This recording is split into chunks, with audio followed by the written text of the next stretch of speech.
All right, so today we're going to dive deep into something pretty amazing, the hidden rules of language. We're talking about the rules you learned in school, sure, but also the rules you think you know. And this is the cool part, the incredibly complex rules your brain is following right now without you even realizing it. So let's get right into it. So let me start with a little puzzle. Every single native English speaker just knows that a beautiful old wooden chair sounds perfect. It just flows. But what happens if you switch it up? A wooden, beautiful old chair. Ugh, it sounds completely wrong, right? It's just a mess. But why? What's the rule? You probably can't name it off the top of your head, and yet you follow it perfectly every time. Well, stick with me, because by the end of this, you are going to know the secret behind it all. Okay, so before we can crack that big mystery, we gotta make sure we're all on the same page with the basics. You know, the stuff we all kind of learned in school. We're gonna start with the classic building blocks of how we describe things, adjectives and adverbs. All right, first up, we've got adjectives. Super simple, right? These are the words that give some personality to nouns, to people, places, and things. They answer questions like, what kind is it? Or how many are there? You know, like in the phrase, the ancient castle. The word ancient tells you what kind of castle we're talking about. Simple enough. And then we have their cousins, the adverbs. Now, these guys are a little more flexible. They don't just modify things, they modify actions, verbs.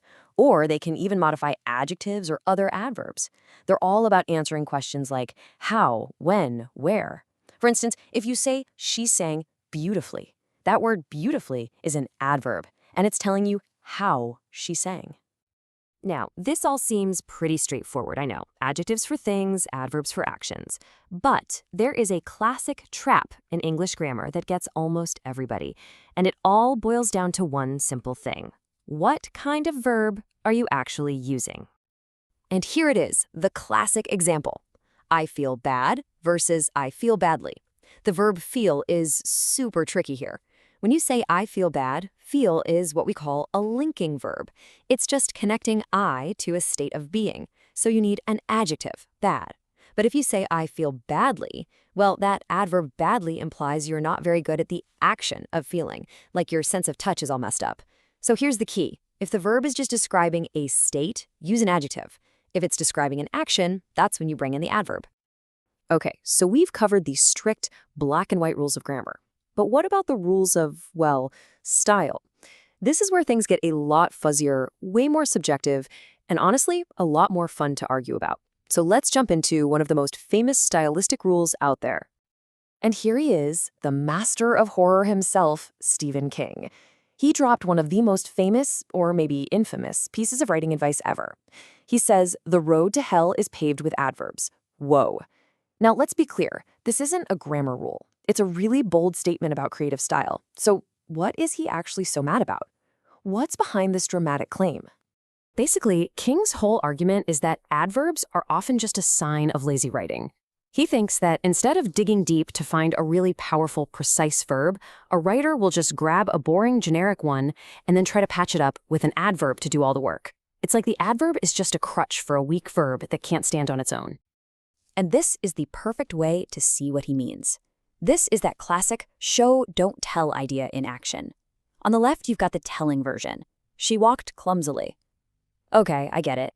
But look at the right. She stumbled. Bam! You can see that, can't you? It creates a picture in your head. He ran quickly as just information, but he sprinted.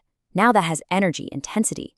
In every single one of these, that one strong verb on the right is so much more powerful and vivid than the weak verb-adverb combo. But let's be real for a second. Is Stephen King 100% right? Is the road to hell really paved with adverbs? Well, like with most advice, it's not that black and white. King's idea is a fantastic guideline, for sure, but it's not a hard and fast rule. Turns out, adverbs have some pretty important jobs that nothing else can do. Yeah, there are definitely times when adverbs aren't just helpful, they're completely necessary. For one, they show degree or intensity. I mean, how hot is it? Is it just hot, or is it incredibly hot? Adverbs tell us that. They can also help a writer control the pace of a story. And this one is huge. They can reveal a character's inner psychological state. Think about it. A character shrieking is one thing, but a character shrieking desperately, that tells you everything about their state of mind. And this really gets to the heart of it. It's all about this idea of gradability. So some adjectives, like cold, they exist on a spectrum, right? And adverbs, like slightly or very, are the only way to tell us exactly where we are on that spectrum. But then you have non-gradable words like horrible. Something is either horrible or it isn't. You can't be a little horrible, but an adverb like absolutely can be used to really punch up and emphasize that extreme quality. Or think about ready. You can't be very ready, but you can be almost ready or truly ready. No other word gives you that kind of precision. That's the job of the adverb. Okay, so we've looked at the clear-cut rules of grammar, and we've talked about the flexible guidelines of style. But now we get to the really wild stuff. We're going to look at the most fascinating rule of all, one that is completely rigid, totally unbreakable, and one that you, personally, follow every single day without having a clue that it even exists. So let's circle all the way back to that puzzle from the beginning. A beautiful old wooden chair. We all know it just feels right. Well, now's the time to finally understand why. And I can promise you, the answer isn't in any textbook you've ever read. And this is the great paradox, isn't it? Millions of native English speakers all over the world follow the super complex rule with almost perfect accuracy every single day. And yet, if I asked you to write it down, you probably couldn't. It's this deep, buried knowledge that we all share. It's like a secret linguistic handshake that we all know, but nobody ever taught us. Okay, here it is, the big reveal, the secret order of adjectives. There's even a mnemonic for it, OSASOCMP. It stands for opinion, size, age, shape, color, origin, material, and finally, purpose. Now let's look at our chair again. A beautiful old wooden chair. Opinion? Beautiful. Age? Old. Material? Wooden. It follows the rule perfectly.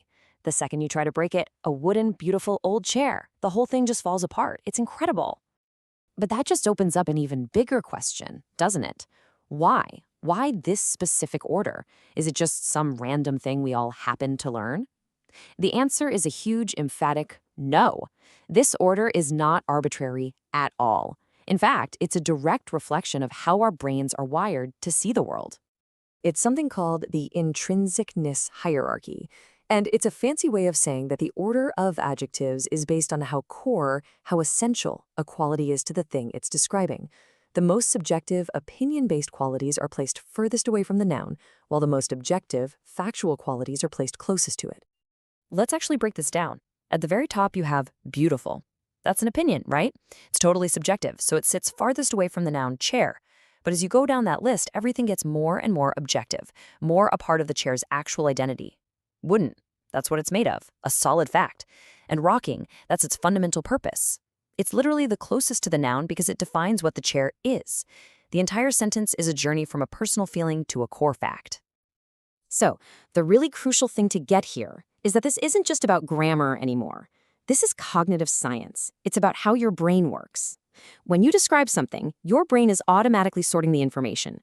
It starts broad, with the most subjective stuff, your opinion, and then it just zooms in, getting more and more specific until it hits the most essential, unchangeable facts about the object. It's a breathtakingly efficient way to build a picture of something in someone else's mind. And all of this leaves us with a really fascinating thought to end on. You know, we spend so much energy debating the rules of style that we can choose to follow or ignore, like Stephen King's whole war on adverbs. But deep down, underneath all of that, our brains are just effortlessly following these incredibly deep, unbreakable rules that most of us never even knew were there. And it just makes you wonder, right? What other hidden rules are quietly shaping how we think, how we see the world, and how we talk to each other every single day?